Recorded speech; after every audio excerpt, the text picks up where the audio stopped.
May we get your thoughts dun po sa pagpili kay Secretary Remulla bilang ombudsman? Kasi ngayon pa lang, ang dami ng mga batikos. Baka daw habulin lang si VP Sara.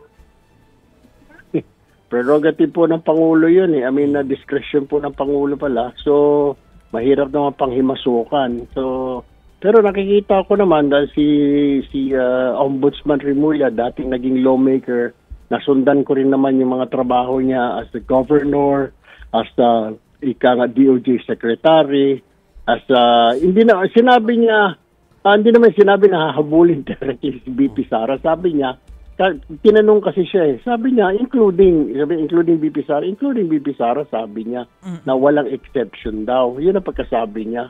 Medyo, alam mo naman mga ibang kababayan natin, taken out of context agad, na target lang si BP Sara. Wala naman siya sinabi na si BP Sara lang ang target ko. Hindi naman. So that was unfair na medyo taken out of context yung kanyang sinabi. Pero I trust him. Kung si Pangulo nga, nagtiwala sa kanya. So, why don't we give him a chance? Ika nga, wala pa nga, binabatikos na.